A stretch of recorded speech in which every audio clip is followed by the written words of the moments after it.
इसके पहले हम लोग पढ़े कि हिंदी में बिना पढ़े कैसे पास हो सकते हैं, ठीक है, हर बात समझ में। उसके बाद हम लोग क्या पढ़े, संस्कृत में बिना पढ़े कैसे पास हो सकते हैं, पढ़े ना। आज हम लोग पढ़ेंगे, आज हम लोग जानेंगे कि मैथ में बिना पढ़े कैसे पास हो सकते हैं, ठीक है। तो मैथ में अगर कोई पढ़े हुए हैं, अगर कोई कुछ पढ़ रहा है, कोई कुछ पढ़ा है, तब तो ठीक बात है, अच्छी बात है, लेकिन उसमें भी इंप्रूवमेंट हो जाएगा अगर ये वीडियो आप लोग देख लेते हैं तब। बात समझ में आ रहा है। तो अगर कोई नहीं पढ़ा है उसको भी फायदा करेगा और कोई पढ़ा है उसको भी फायदा करेगा, दोनों व्यक्ति को फायदा करेगा, ठीक है। बात समझ में आ रहा है। तो आज हम समझते हैं कि मैथ में कैसे बिना पढ़े पास हो सकते हैं, या फिर कोई पढ़ा है तब उसको कितना फायदा करेगा, इस चीज को समझते हैं, ठीक है। मैथ, ठीक है, बात समझना है, ठीक है। मैथ में अगर कहा जाए, सबसे पहले मैथ के फंडामेंटल यूनिट को समझ लेते हैं कि इसमें क्या क्या है, कितना नंबर का पूछता है, क्या क्या पूछता है, जरा ध्यान देते हैं। तो मैथ में अगर कहा जाए, ठीक है, तो मैथ में टोटल जो अंक होता है, टोटल अंक 100 अंक का होता है। कितना अंक का होता है? 100 अंक का होता है। और इसमें दो चीज होता है, एक तो ऑब्जेक्टिव होता है, 50 क्वेश्चन, 50 क्वेश्चन ऑब्जेक्टिव रहता है, और इसमें 50 अंक, हम अंक का बात करते हैं, 50 अंक सब्जेक्टिव पूछा जाता है। इसको भी अंक ही कर लेते हैं, क्वेश्चन हटाते हैं, ठीक है। अंक 50 अंक सब्जेक्टिव होता है, 100 अंक टोटल एग्जाम होता है, ठीक है। 3 घंटा 15 मिनट का एग्जाम होता है। 3 घंटा 15 मिनट का एग्जाम होता है, जिसमें आपको 15 मिनट क्वेश्चन पढ़ने का टाइम देगा और 3 घंटा पूरा का पूरा मैथ को सोल्व करने के लिए देगा, और 100 अंक का रहेगा। और उसमें से क्वेश्चन आपको क्या क्या रहेगा, तो ऑब्जेक्टिव क्वेश्चन रहेगा, सब्जेक्टिव क्वेश्चन रहेगा। ऑब्जेक्टिव क्वेश्चन 50 अंक का रहेगा, सब्जेक्टिव क्वेश्चन भी 50 अंक का रहेगा, दोनों 50-50 अंक का रहेगा। अब बात रहा कि यहां पर कैसे इसको डील करना है, ठीक है। तो इस ऑब्जेक्टिव क्वेश्चन के लिए जरा समझते हैं। अगर हम इस ऑब्जेक्टिव क्वेश्चन का बात करें तो 50 अंक रहता है, और क्वेश्चन कितना पूछता है, कितना पूछता है, 100 क्वेश्चन पूछता है, 50 नहीं 100 क्वेश्चन पूछता है। कितना? 100 क्वेश्चन पूछता है, ठीक है। 100 क्वेश्चन में से हमको बनाना है कितना क्वेश्चन, 50 क्वेश्चन बनाना है। आ रहा बात समझ में? 100 क्वेश्चन में से हमको 50 क्वेश्चन बनाना है, ठीक है, 50 क्वेश्चन बनाना है। कभी भी 50 से ज्यादा बनाने का प्रयास नहीं करना है, क्योंकि कंप्यूटर से चेक होगा तो 50 जो पहले से शुरू से स्टार्टिंग से जहां 50 पूरेगा वहां तक रुक जाएगा, उसके बाद चेक नहीं होगा। तो जब भी हमेशा गिन करके 50 बना लेना है, ठीक है, लेकिन कम भी नहीं बनाना है। अगर कम बनाओगे तो फिर क्या हो जाएगा, कम चेक होगा। अरे बात समझ में? तो ये सब बात हम पहले वीडियो में भी बता चुके हैं, जानकारी दे चुके हैं, अभी भी बता दिए। तो 50 क्वेश्चन बनाना है, 100 क्वेश्चन में से अंक मिलेगा 50, ठीक है। अब हम बात करते हैं सबसे पहले ऑब्जेक्टिव क्वेश्चन का कि डील कैसे करेंगे। तो अगर आप अपना ऑप्शन क्वेश्चन रहेगा, क्या रहेगा, यहां पर क्वेश्चन लिखा रहेगा, कुछ ना कुछ क्वेश्चन रहेगा, ठीक है। और क्वेश्चन के बाद ऑप्शन रहेगा, ए के रूप में, बी के रूप में, सी के रूप में, डी के रूप में, 4 ऑप्शन मिलेगा ना। ये जो 4 ऑप्शन देखने को मिलेगा, इसमें 5 वैरायटी देखने को मिलेगा। ये 4 ऑप्शन कितने वैरायटी देखने को मिलेगा, 5 वैरायटी देखने को मिलेगा। पहला नंबर में आपको मिलेगा क्या, कि इनमें से कोई नहीं, इनमें से कोई नहीं। दूसरा जो वैरायटी मिलेगा वो क्या मिलेगा, तो इनमें से सभी, इनमें से सभी। तीसरा जो वैरायटी मिलेगा वो क्या मिलेगा, ए एवं बी दोनों, ठीक है। चौथा जो वैरायटी मिलेगा वो क्या मिलेगा,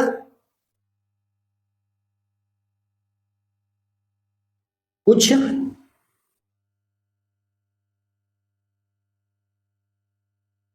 अलग टाइप का। पांचवा जो वैरायटी मिलेगा वो क्या मिलेगा, ए बी सी एवं डी, ठीक है।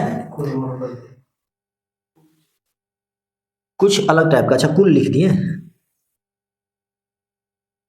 कुछ अलग टाइप का, ठीक है। तो ये देखिए, ये 4-5 टाइप का जो वैरायटी है, ये 5 टाइप का वैरायटी ये 4 ऑप्शन में देखने को मिलेगा।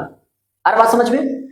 तो यहां पर 5 वैरायटी क्या है, इनमें से कोई नहीं, इनमें से सभी, ए एवं बी दोनों, कुछ अलग टाइप का ए बी सी एवं डी। अब ए बी सी एवं डी का मतलब क्या हुआ कि इसमें से मैथ का जो आंसर रहेगा, संख्या रहेगा, वो लिखल रहेगा, मतलब मैथ का कुछ मैथ टाइप के लिखल रहेगा, लेकिन इनमें से कोई नहीं, इनमें से सभी ए और बी दोनों कुछ अलग टाइप का क्वेश्चन, ठीक है। तो यहां पर ध्यान देना है, यहां पर ध्यान क्या देना है कि इसमें से ये 4 में से कोई एक आंसर होगा, कोई एक आंसर होगा, तो हमको टिक क्या करना है, ध्यान देना है। अगर मैथ में इनमें से सभी अगर आ जाए तो ये कभी सही नहीं होता है, कभी सही नहीं होता है। अरे बात समझ में? मैथ में कभी इनमें से सभी अगर आ जाए तो कभी सही नहीं होता है, बात समझना, ठीक है। लेकिन मैथ में अगर इनमें से कोई नहीं रहे तो उसको टिक जरूर करना है, ये 90% सही होगा, ठीक है। लेकिन इनमें से सभी अगर रहे ऑप्शन में तो उस सिचुएशन में ऑप्शन सी टिक करना है। ऑप्शन क्या टिक करना है? सी टिक करना है, ठीक है। अब ध्यान देना है, कोई कहेगा कि अगर सी में ही, अगर सी में ही क्या रहे, अगर सी में ही रहे इनमें से सभी, तब टिक क्या कौन सा करेंगे?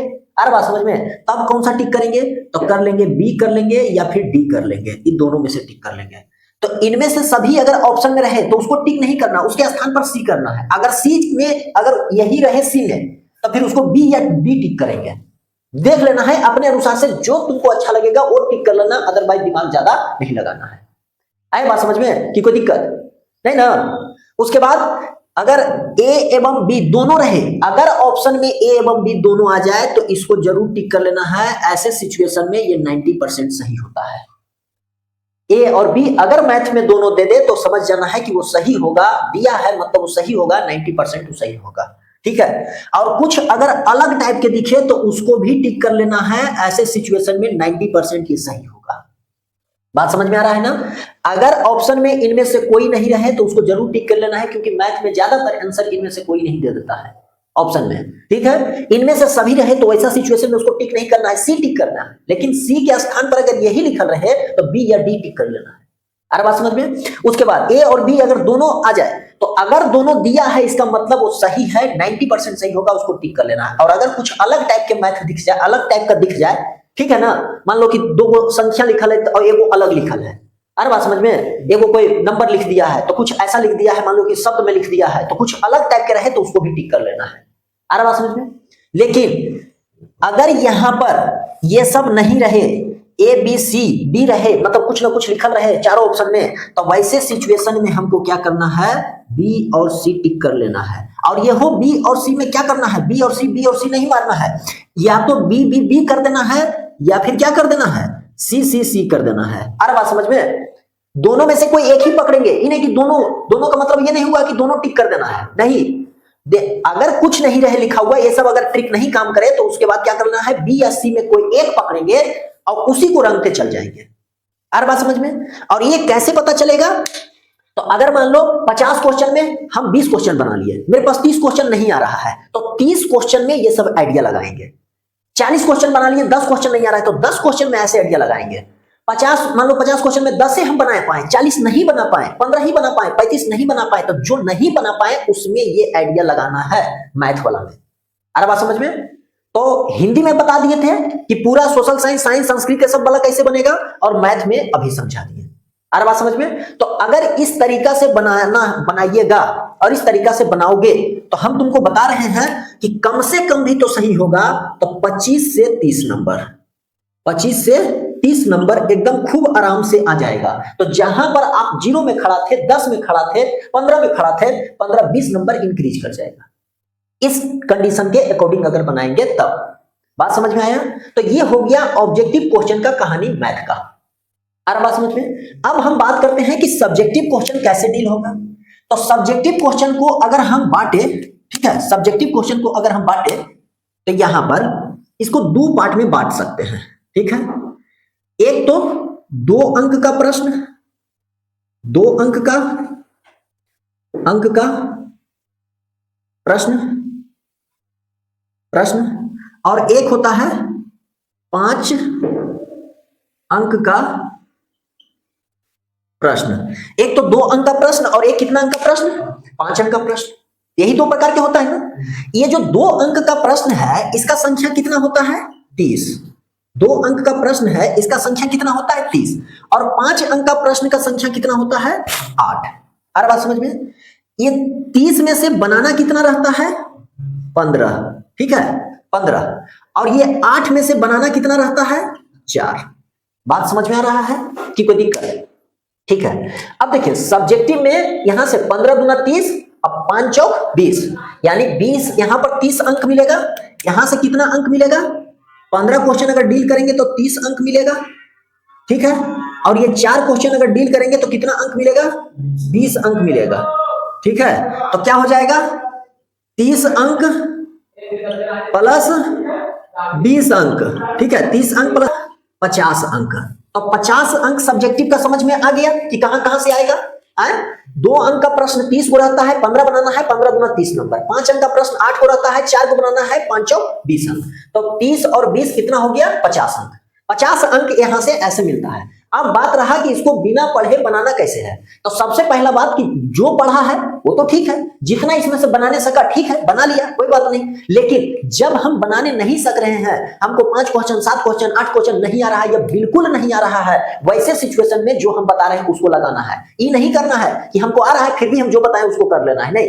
ये किसके लिए है, ये उसके लिए है कि जो मैथ में एकदम नहीं जान रहा है या फिर कुछ बनाया और उसके बाद अटक गया, तब वैसे सिचुएशन में ये काम करना है। अब करना क्या है, तो सबसे पहले एक काम, टोटल क्वेश्चन कितना बनाना हो गया, 15 यहां और 19 यहां, यानी टोटल क्वेश्चन हमको बनाना है, टोटल क्वेश्चन हमको बनाना है 19 क्वेश्चन। 15 क्वेश्चन प्लस 4 क्वेश्चन, ये 2 नंबर का है और ये 5 नंबर का है। तो 15 4 कितना क्वेश्चन, तो 19 क्वेश्चन। 19 क्वेश्चन हमको बनाना है हर हाल में। तो पहले तो ये दिमाग में बैठा लेना है कि 19 के 19 क्वेश्चन बना के आएंगे, छोड़ के नहीं आएंगे, सबसे पहला बात। अब बनाना कैसे है वो ध्यान देना है, ठीक है। तो क्या करना है, ये 15 क्वेश्चन, ये 19 क्वेश्चन को जो क्वेश्चन बनाएंगे, ठीक है, जो क्वेश्चन बनाएंगे, अब यहां पर हम पहले बात कर लेते हैं, इसको मिटा देते हैं। ऑब्जेक्टिव का बात हो गया, समझ में आ गया। अब बनाएंगे कैसे जरा उसका बात कर लेते हैं, ठीक है। ये सब मिटा देते हैं। ऑब्जेक्टिव का कहानी हम खत्म कर दिए।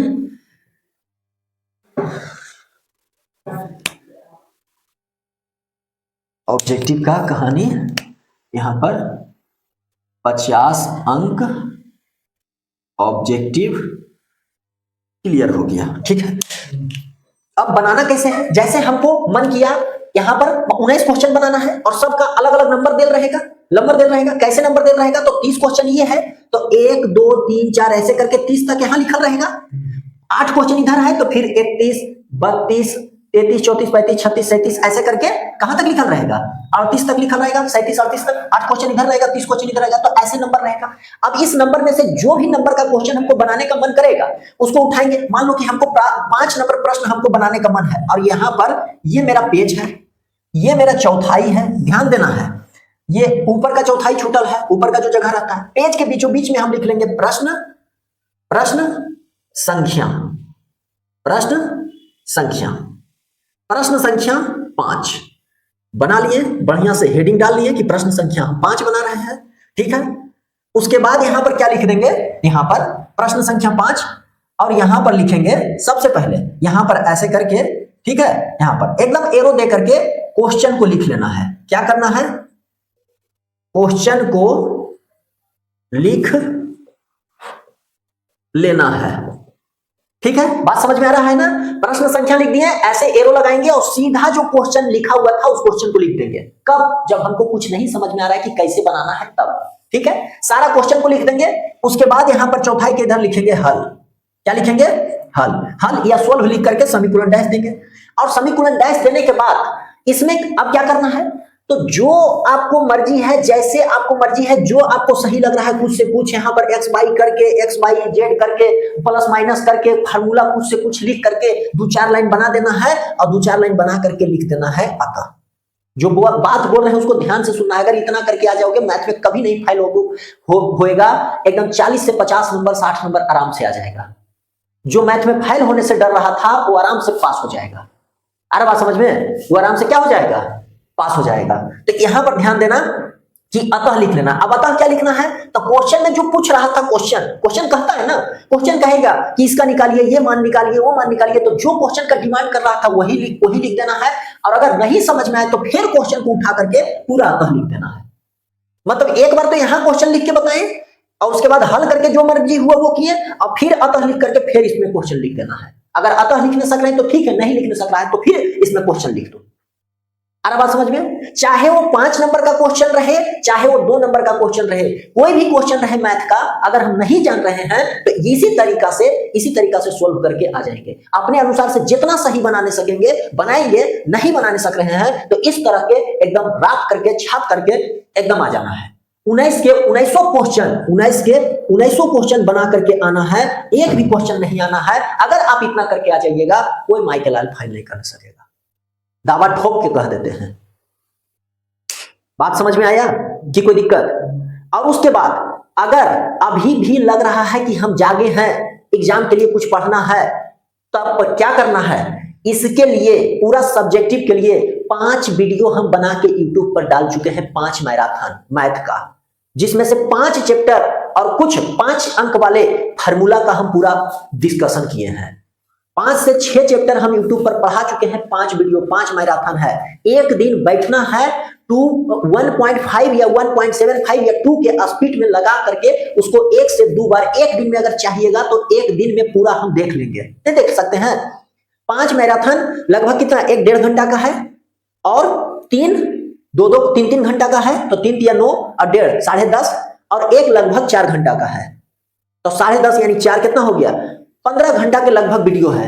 24 घंटा का दिन करता है। अगर 1.75 के स्पीड पर देखेंगे तो आराम से एक दिन में देख सकते हैं। तो 1 से 2 दिन में उसको अगर रिपीट करके आप देख लेते हैं, यकीन मानिए डंका के साथ, चोट के साथ कह सकते हैं कि जहां पर आपको फेल होने से डर लग रहा था, फेल होने से डर रहे थे, वहां पर आप क्या हो जाइएगा, पास हो जाइएगा। और पास ही नहीं, 80% आपका आने का चांस बन जाएगा। और 80 अगर किसी हद से नहीं भी आ पाएगा तो 60 से 70% तो डंका के चोट के साथ हम कह सकते हैं कि पार कर जाइएगा। अगर वो 5 वीडियो देख लेते हैं तब, और नहीं देखते हैं कि नहीं हमको नहीं देखना है, नहीं मन है, तो फिर तो यहाँ है ये है इस तरीका से। इसमें से 35, 40 नंबर, 50 नंबर तक आराम से ले चलाइएगा। तो वो आपका मर्जी है कि अगर देखना है तो जाकर देख सकते हैं, नहीं देखना है तो फिर इसको देख करके जो बताए हैं उसको फॉलो कर लेना है, और फॉलो करके आराम से आप बना सकते हैं। ठीक है, नेक्स्ट वीडियो में नेक्स्ट सब्जेक्ट को लेकर के आएंगे, और ऐसे ही आपका 5-6 सब्जेक्ट का बारी बारी से बता देंगे, पूरा एग्जाम के पॉइंट ऑफ व्यू से कैसे पढ़ करके, बिना पढ़े जो पढ़ रहा है उसको कैसे लिखना है, जो नहीं पढ़ रहा है उसको कैसे लिखना है, सारा व्यक्ति को फायदा करेगा, सारा विद्यार्थी के लिए फायदा है। और अगर ऐसा ही वीडियो चाहते हैं, भाई बहन को आगे सजेशन करिए और अपने शेयर करिए चैनल को, और थोड़ा सा सपोर्ट करिए, प्यार बनाइए। फिर मिलते हैं नेक्स्ट वीडियो के साथ, नेक्स्ट टॉपिक के साथ, नेक्स्ट सब्जेक्ट के साथ। आज के लिए जय हिंद, जय भारत।